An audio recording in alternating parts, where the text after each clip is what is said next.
Welcome back to the Big Bout Podcast. This is John Suntress, and happy to have Dave Schuster joining me once again to discuss last weekend's fights and also preview what's coming. This is a good time of year, Dave, because we do have good fights happening week after week, and I have to say that it was a good weekend last weekend. Yeah, the Triple G fight, we were all looking forward to it, obviously, just to see what he has. And there was some good and maybe some other stuff to be a little bit critical of. I mean, it's not exactly like he went up against Canelo Alvarez this time around. Steve Rolls was undefeated. He really, buddy. I will give him credit that he, tried to go toe-to-toe with Golovkin for a while. But I'm sorry, it's like you can't bring a pop gun to a fight once the other guy's got a machine gun. You're just not going to win that one. Ultimately, Triple G did knock him out. What round was it? Fourth round, I do believe. Yeah. With a good left hook. Oh yeah. And overall, I'd say Triple G, gets more than a passing grade. The best thing that Triple G has always had for him, and it's underrated, is that he's got an incredible chin. And he took a really good punch in round 2. Yes. Solid punch right to the face. Oh, yeah. And it didn't faze him. And one of his all-time knockouts, and forgive me, Johnny, I can't remember who it was against. It was when he was getting hit in the face himself, and he knocked the other guy out at the exact same time, which is one of the boxing highlights of all time. Triple G, against Alvarez specifically in the second fight, even though I thought he won both fights barely both times, in the second fight he was really slowing down. So you really couldn't tell because they only went 3.5 rounds this time around against Rolls. I don't know if that's, has him ready to fight Alvarez again. And obviously there's a lot of politics now. It's interesting about Alvarez because it came out, I guess from his promoter, who I'm talking about, Oscar. Yeah, Oscar said after the fight that, that Triple G is one of the guys he's thinking about fighting, or it could be Caleb Smith, who we talked about this last week. I think Caleb Smith actually will take Alvarez pretty easily. That's my opinion. Or he actually threw out Kovalev, at 175 pounds. Now that's interesting only because it's nonsense. But it's also ludicrous at the same time. It's nonsense. Absolutely. My God, Kovalev is so much bigger. Hey, all Oscar has to do is look in his scrapbook and remember how he did against Bernard Hopkins. And honestly, that was interesting for about 2 rounds. And then all of a sudden it was like, hey, guess what's going to happen? The bigger man is about to destroy the little man. And that's what happened to Oscar. Oscar's full of shit, and I don't mind saying that. Man, he has become more annoying as a promoter and is such a little punk as a promoter that it's really disgusting to watch. And really, the guy has so much bravado about the two fights with Triple G that Canelo has had.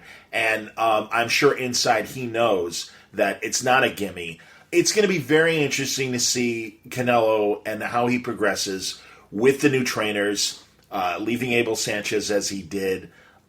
We didn't get much of a sense of what this new strategy is against Steve Rolls, but he didn't need it. And also, as you say, and I'm glad you brought up that other fight where he was able to knock the guy out while he was getting punched himself.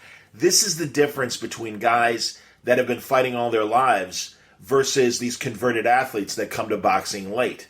And that's the thing. And I think it is so instinctual and muscle memory that carry these fighters on. We saw it with Ruiz and Joshua, frankly, when Ruiz was hurt, and he was able to do it. And, that's the thing. I do think that this was a good workout for Canelo, and I think he needed a confidence builder. I'm coming off of 2 frustrating fights, and also, again, feeling things out with the new team and everything. So I think this was the perfect opponent. I laughed when Oscar was mocking him, and he's like, well, let's see what happens when you fight a real opponent. Give me a break. Good Lord. It's again, I don't...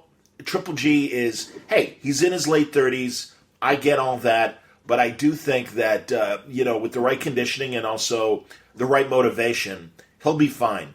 And it'll be very interesting to see if they choose not to fight Triple G a third time. I think it would be incredibly stupid. If anything, it shows me that Canelo's scared of him and does know that he's lucky to have had the 2 decisions with the draw and the win, go his way. Versus 2 fights that I think 90% of us all say I think Triple G won those fights, both of them, frankly. Mm-hmm. And yeah, he did. He's not what he was 3 years ago, but I still think it's plenty. And also, it's a natural middleweight versus Canelo, who, granted, fast hands, taking nothing away from him. And Canelo's speed is always going to be difficult no matter who the opponent is. And certainly Triple G is going to have to deal with that. And we didn't get a sense of how he will handle a fast two-fisted fighter because Steve Rolls wasn't that. It was one punch at a time. But that's what we got to see. Well, that's the test that Triple G is going to have to face. Yeah, and it'll be really interesting to see how much power DAZN, which is becoming very powerful very quickly, has in this potential matchup of a third fight between these two guys. Because, let's face it, DAZN paid out huge, and I mean huge dollars, to both these fighters, specifically even more so to Alvarez, and they want this one because they'll get extra people who will just buy their product just for that fight alone. So we'll see who the real power brokers are. I don't think it's going to be the fighters per se. I'm not so sure it's the promoters. I think ultimately in this instance, it will be the broadcast rights people, and we'll see. Well, but time will tell, obviously. But Eddie Hearn is, a de facto promoter as well, and he is. And also, I wanted to point out that because with one last thought, as I was watching replay after replay of Joshua and Ruiz, I had totally forgotten that Al Heyman is Andy Ruiz's promoter, and isn't that interesting? And while everything seems to be pointing to them having a rematch at the end of December, I got to be honest, I'm kind of surprised because Al Heyman can really be a stinker at times and screw up, and really Andy Ruiz having all three belts with this upset win. I mean, he could pull a Rock Newman and be like, hey, Rock Newman was Riddick Bowe's manager, and be like, yeah, we're not going to rush right into a rematch. Let's enjoy the championship for a minute or two before we sign for a rematch. And it wouldn't surprise me if some sort of fly in the ointment like that doesn't happen before the fight, especially when I hear that Ruiz might only get $10 million for the rematch and got $5 million for the first. Only, I mean, you and I, obviously, that sounds like a nice payday. But comparatively to the money that Joshua brings in because of the size of the draw that Joshua's in, especially in England, I do understand why he gets the lion's share of the money. But I also am a little surprised that, especially given that Ruiz won, that he'd be like okay with $10 million. But again, maybe it's just confidence that I beat him the first time, I'm going to beat him a second time. But I just think Al Heyman, I wouldn't trust him to just go along with, rematch is fine, we'll see you in December, no problem. It just seems to have given him so much power having a heavyweight champion right now. Oh, 100%. And again, I don't know what goes on behind the scenes. I can only imagine. I've always said boxing's a dirty business, and that's where the real dirt happens behind the scenes. But a contract is a contract, and supposedly, if there was a rematch clause and it was an automatic, immediate rematch clause, I don't know how that holds up if Heyman and or Ruiz say, you know what, the heck with that, we're going to go elsewhere. So, again, as always, time is always the best answer to any question that there is. No, contracts are made to be broken, and they happen all the time. And, I mean, Don King had an ironclad contract with Buster Douglas to fight Tyson immediately in the rematch. I have to say, and again, I can't help it, it's still on my mind, this upset. And I don't know if you've been watching a lot of the videos. Man, I got to tell you, we are in such a, great era of immediate access to these fighters right after fights. I mean, in the past, especially days after a fight, to find coverage was always impossible unless you were down in Vegas or in New York and had the ability to talk to the fighters or promoters or managers directly, immediately, and have a platform to let people know what's going on. And, AJ came out with his own video, and I give him a lot of credit. I think he was very humble in the best way, having lost, and no excuses, and I think he was very, candid about the loss. I think Eddie Hearn has been very candid as the promoter, having to deal with what has happened with Joshua and what's in the future, and it's just been, I think, great to see. So I think it's a very interesting time, and we really can tell week by week how these negotiations are going, what kind of frustrations these guys are facing, and what might happen in the future. And it's great to have that ability to kind of monitor that kind of traction in the sport in a way that prior to the internet we really weren't able to. Yeah, I want to go back to something that you talked about on Oscar De La Hoya, who was a fun fighter back when he was fighting. He took on all comers, which was interesting. Comparing what his fighting days as opposed to now his promoter days. And when he first became a promoter, he promised. I mean, he went on record. I'm going to get the best fights. This is what the fans want. Yada yada yada. He has obviously not delivered. Every now and then, yes, they have. When the money speaks, they deliver one. But it's not week in, week out, month in, month out. And so yes, Oscar De La Hoya as a promoter is now an avoider of big fights, unlike when he was a fighter himself and he wanted those big fights. And of course, he wanted those big fights because he made the most money. That goes without saying. Well, also, but he would also, it's disappointing. Yeah, but he would also have. I remember interviewing Oscar when he fought Sugar Boy Malinga, and it was a tune-up before the Fernando Vargas fight, and it was on pay-per-view. And this is when I was working at Sporting News Radio. Now I think it's the Yahoo Sports Network. I don't even know what they call themselves these days. But I talked directly to Oscar, and I'm like, why is this a pay-per-view fight? And he said, well, Malinga's a former champion. I think this is going to be a very competitive fight. I'm like, Oscar, you've already got your next fight lined up. I'm like, it's fine. And that's, again, why I appreciate DAZN and what Golovkin did in fighting Steve Rolls. And it's like, yeah, this is a tune-up. No one begrudges. I don't begrudge fighters for having tune-ups. Some people disagree. Bill Detloff and I talked about this, the editor of Ringside Seat. He's like, hey, man, you put your ass on the line every time you fight. No gimmies. You should be fighting the best every fight. I personally think it's okay to have a tune-up every now and then. But I'm like, Oscar, you're forcing your fans to pay pay-per-view money for a showcase fight. No one would bother you if this was on regular HBO or Showtime or one of the cable outlets. But I think this is, a big money grab. And I know he wasn't happy with me, but I didn't care. It's like, look, this is wrong.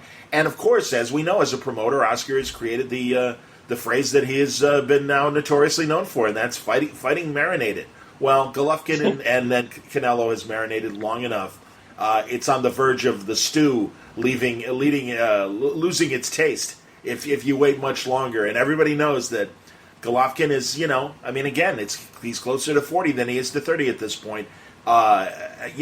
It's typical for a promoter to make the best deal for his fighter and keep his fighter safe. It's like Rocky. It's like Mickey. What Mickey says to Rocky, it's my job to keep you winning and keep you healthy. So it's in Canelo's best interest, maybe, not to dive right into another fight. But again, I think if you got Canelo's at the top of his game. I mean, he's fast, two-fisted, and I think why would you deny boxing? I mean, so few trilogies are really worth their weight, and I do think that I can't believe that he would take short money on somebody else rather than the good money that's to be had. Although they are both signed, so I don't even know how their money works in terms of fighting each other. I know with Canelo it's like a 10-fight deal, and with Golovkin I think it's a 5-fight deal. Six for Golovkin. Oh, there you go. So yeah, I'm not really sure. I'm not sure how the money structure works on that. But it would seem to me that that's the best option for both fighters is to. I mean, we all know that. That's just the basics and everything. So, I guess. I guess one of the beauties is that we'll find out quickly because supposedly De La Hoya is meeting later this week, on Thursday to be exact, with Alvarez and his people, and so I'm sure some kind of decision should be forthcoming. I should say very shortly. Hopefully, even by the end of the week, and hopefully they will fight one. They will fight. That much I'm sure. They will fight. But sometimes these fighters make, tactical mistakes, taking other fights, and maybe this, what happened with Joshua with Ruiz hurts the ultimate payday, Joshua and Wilder, I think, going down the road. And the same thing, even though they're both signed for DAZN, and I think somehow they both make extra money. I'm not really sure how. Ultimately, if you wait too long, you might screw yourself. So we'll see. I hear you, man. Well, also this weekend we had the Boxing Hall of Fame. And you've been to Canastota. You've been to the Boxing Hall of Fame. Tell me what that place is like. Well, from the outside, you'd be disappointed from the outside because it looks like a truck stop. That's what it really looks like a giant garage truck stop. But you go in, and I've been to all the sports Hall of Fames of consequence. I've been to Cooperstown. In fact, when we went to the Boxing Hall of Fame, I was in Cooperstown when Greg Maddox went into the hall himself. Oh, sure. And so we're only about an hour and a half, 2 hours away. Right. So I got to go. And so we went. So I've been to Cooperstown. I've been to Springfield, Massachusetts for the Basketball Hall of Fame. I've been to Canton, Ohio for the Football Hall of Fame. And I've been to Toronto for the Hockey Hall of Fame. and they're all nice. But the Boxing Hall of Fame, even though it's smaller than all of them, it still had me, juiced me up the most because, again, I'm a boxing nut. And even though it's very small, there's inside, they have like glass cases. What's really cool is they have like a lot of the robes that a lot of the fighters have worn into the ring over the years. And there's a lot of pictures, of course, as well. Sure. And what's really interesting is they have like the bronzed fists of all the guys, the measurements, and then they have, I guess whenever these guys go into the Hall of Fame, they take their fist and they measure them or put them in bronze or I don't know what. And so they have that in a glass case, and they're all, rather big. Then you get to a fighter that I'm sure you'll remember the name, Primo Carnera. Absolutely. He was a heavyweight back in the 30s, and he was huge. Yes. Especially back then. I mean, back then you had smaller heavyweights like Rocky Marciano or whoever, but then Primo Carnera, he was 6'6", 265 pounds, and his fist, I'm not kidding when I say this, Johnny, his fist was double everybody else's. So it stood out, pun intended, like a sore thumb. There's a great photograph of Carnera at the weigh-in when he fought Joe Louis, and it was before Joe Louis had the title and after Carnera had lost the title, and Lewis is standing on the scale, and Carnera is just on the floor, and the scale is several inches off the ground, and they're almost eye level, and Carnera is still taller than him, even with the boost of being on the platform of the scale. And of course, it's amazing with those gigantic hands. Carnera, not a very big puncher, and a lot of the little guys like Max Baer were able to have their way with him once he fought at the prop, when he really was, because he was backed by the mob, and a lot of his fights are, believed to be fixed. I remember Bud Schulberg telling me he saw Carnera fight a great contender of the day, young Stribling, with his father. That's the first time he had ever seen Carnera. And like you said, it's funny, he's as big as he is, and we'll get to it shortly, Tyson Fury 1 inch taller.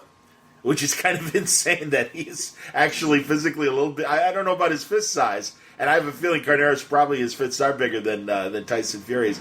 But yeah, man, no, you're right. These are those what we've become used to in the era of the Klitschko's and the Tyson Furies, almost the dreadnought class. I don't even remember when the Klitschko's came out. It's like, God, maybe they have to do like a super heavyweight division, to allow these gigantic guys to fight each other. Is it fair? To have, a regular 6'2", 215-pound fighter fight these fighters that are fighting at, 6'5", 6'6", and 270 pounds or 50 pounds or whatever. So, I hear you, man. And also, the fisted, the bronze fist. The great thing about, thank God, the Boxing Hall of Fame came in the 90s and caught a lot of great fighters before they passed away. So a lot of those wonderful fighters from the 40s and 50s and certainly the 60s were able to kind of be there, and it's a fun. I know from the coverage, it's a little easier to get into the Boxing Hall of Fame than it would be. I think as far as criteria than the Baseball Hall of Fame, because it's really more of a fan kind of weekend festival where it's like, hey, you get to hang out with the, a lot of my friends have gone, and they're like, oh God, I spent the afternoon, sitting talking to Bert Cooper, who just passed away, but he used to come all the time, and a lot of these guys. Buddy McGirt was inducted this weekend into the Hall of Fame, and Buddy McGirt was a fine fighter, but kind of like a Mark Grace, if I could put it in baseball terms, and especially Chicago baseball terms, in terms of, I always felt Mark Grace was really, really good, but not Hall of Fame material. I mean, I really think, and I think there are fighters in the Boxing Hall of Fame that are good fighters, but they're not all-time greats. And I got to say, I'm a purist. I would have a great time at the Hall of Fame, but I really think if you're in a Hall of Fame, you really need to be an all-time great. And how many all-time greats have there been in the last 20 years coming out of boxing? I don't think that many. No. And again, back to when I visited it, actually, we were there, I don't know, it was like a Thursday afternoon or something like that, and there was hardly anybody there. Sure. And so we just walked in, which is, something that is advantageous for the person who's in the area. Again, it's in the middle of nowhere, to be honest with you, and it doesn't look like much from the outside. But once you go inside, if you're a boxing fan, of which we both are, you're just totally engrossed in everything that's in there. There's autographed, gloves from all these great fighters over the years. There's the robes that they wore into the ring. There's videos of which, honestly, you can watch on your own computer at home on YouTube. But there's interviews. They have a gift shop of which I spent way too much money at because I had to have everything that I saw. So it's just a cool thing. If you're a boxing fan, like I said, we both are. It's a must-see place. It's the middle of nowhere, so don't expect to spend hours and hours and hours on end or even anything else nearby. But again, if you're anywhere in the area, you have to stop by. But they do for induction weekend. Like the town really does turn out. Yes. My nerd side of podcasting, and it's funny. It happened the same weekend in Metropolis, Illinois. They have the big Superman festival, and Metropolis, Illinois, despite the name, is certainly a very small town at the Illinois border. But the town really does make a big deal out of Superman weekend, as the Canastota makes a big deal out of the Boxing Hall of Fame weekend. And there's a parade. And like I said, they have fights. Now, Zab Judah fought Cletus Selden for the NABA superweight lightweight title. Zab Judah in his 40s, trying for one more comeback, and unfortunately was TKO'd in the 11th round, or between the 11th and 12th rounds. Actually went to the hospital just to make sure he was okay. That was the big fight. I can't say I was ever a big Zab Judah fan. I respect his talent, but he's a guy who I think made more money with his mouth than he did with his boxing ability, frankly. Just coming in an era where there were always better fighters at welterweight and 140 and everything and lightweight when he was fighting. So I am kind of glad that the comeback didn't last longer than it did. And man, I'll tell you, he's tried the last couple of years to come back several times, and unfortunately they've ended in disappointment. So hopefully this will be it. But also, two sons of great fighters were fighting that weekend at the Hall of Fame. Buddy McGirt's son was fighting, and he won a decision. And then also Roberto Duran Jr. also had a fight. So the legacy continues with some of these guys. But no, it sounds like honestly, I would love to go to the Hall of Fame. I would try to go an induction weekend, though, because that is a time when I do think you can spend a few hours there and enjoy it beyond what's there at the truck stop. So I can appreciate it. Yeah. They do have an outside venue where they do the inductions. It's I want to say right outside, like down the half a block down or something like that. And again, I'm sure that weekend is extra special. The rest of the time, though, if you're anywhere in the neck of the woods and it's right off one of the highways, I have no idea what highway it was. It's middle of nowhere, but I certainly advocate go seeing it if you're a boxing fan. That's cool. Of course, Canastota, the hometown of, now I'm blanking, welterweight champion and middleweight champion, Carmen Basilio. Mm-hmm. That's why it's in Canastota, the onion farmer. I wonder if the Basilio onion farm is still out in Canastota. I'm not really sure.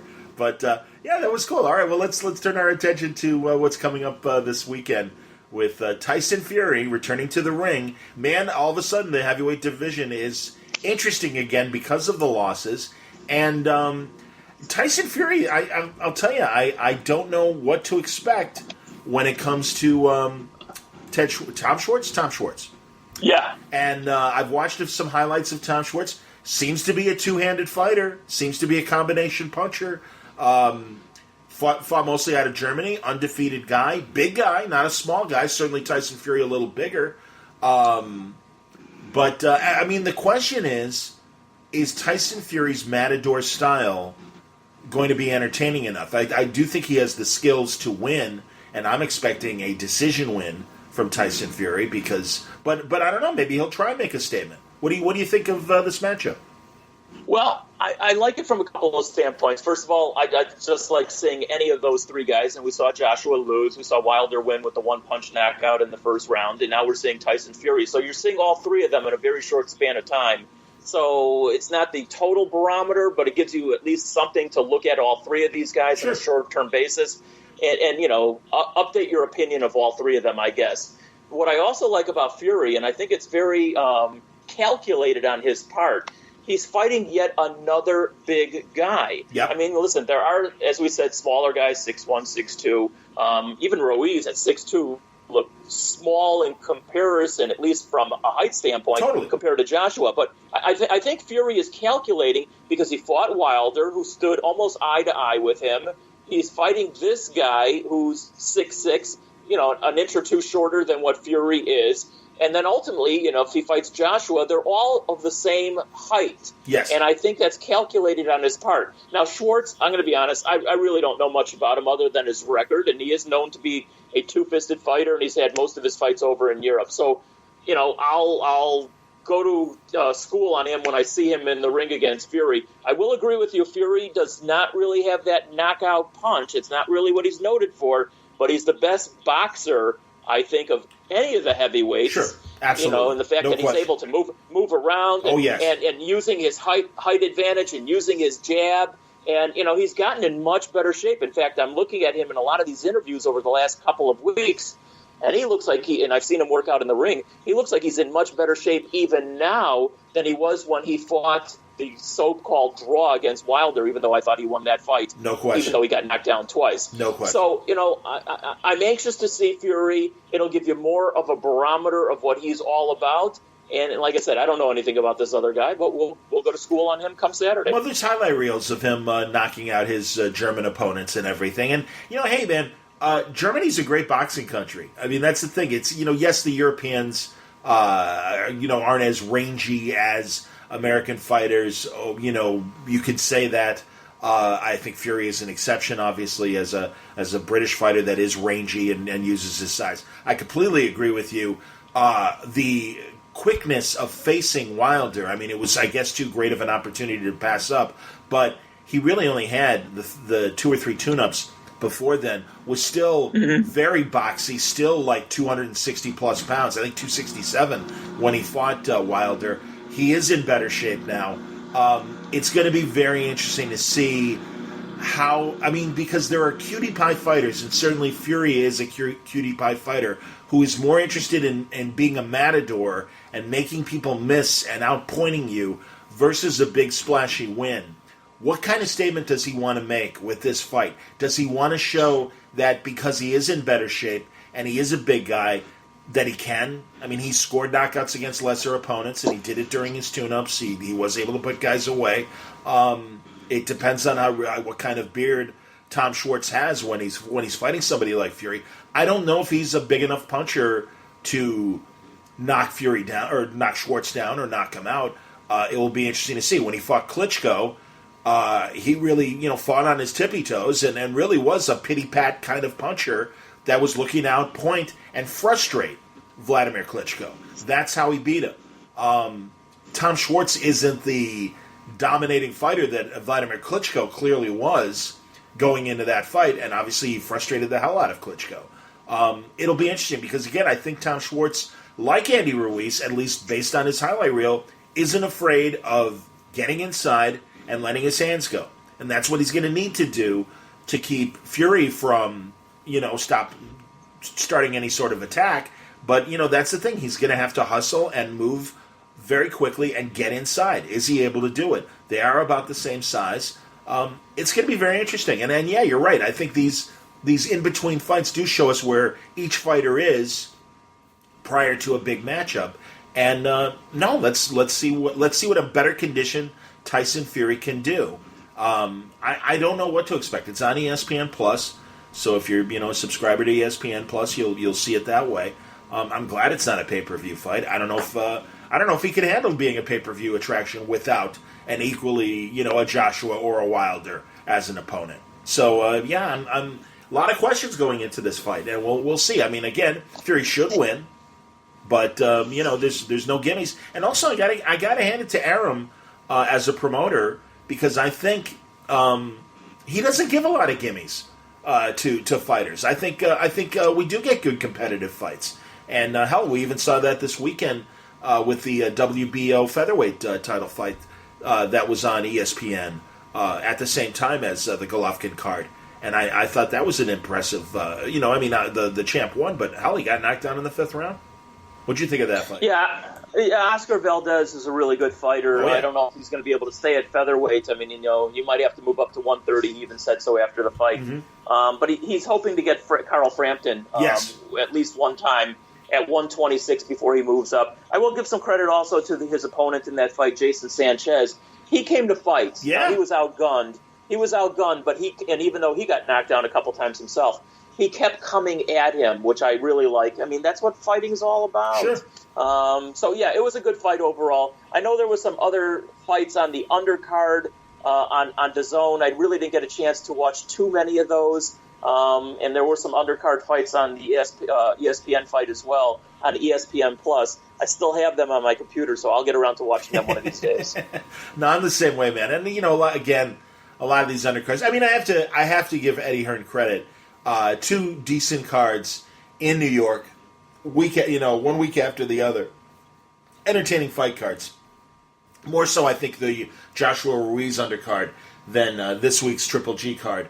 But that said, no, they were entertaining cards. And I think ESPN is doing it as well. Now, the undercard fights prior to the Fury fight will be on one of the ESPNs over the air. Prior to the main support undercard and the main event on ESPN Plus, but that'll be interesting to see. We'll see, man. I mean, it's it's an interesting time, and I think these fighters should be taking advantage of all these platforms and then the excitement that's happening right now in boxing. And it's like it's only in their best interest to really come to fight and not just have a safety. I made it through 12 rounds, I lost, but I made it to the final bell. And we'll see what happens in the next couple of days. Yeah, and I go back to the original premise of what we started this a few weeks back.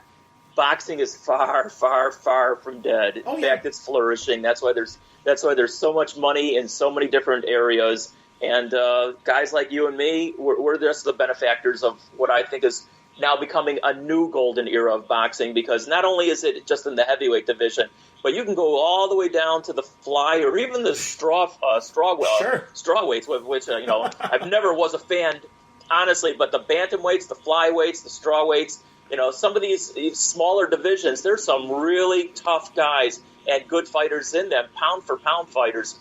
So I'm just happy to talk about this, Johnny, with you each and every week. I agree, man. And we've seen in the bantamweight division with the Muhammad Ali tournaments, those World Boxing Super Series tournaments, that there's excitement at bantamweight. It's funny, Usyk, the undisputed cruiserweight champion that won last year's cruiserweight tournament, he was supposed to make his heavyweight debut at the beginning of May. He had a bicep injury, so he had to postpone it. We'll probably get him in the late summer or early fall, finally fighting his first fight at heavyweight.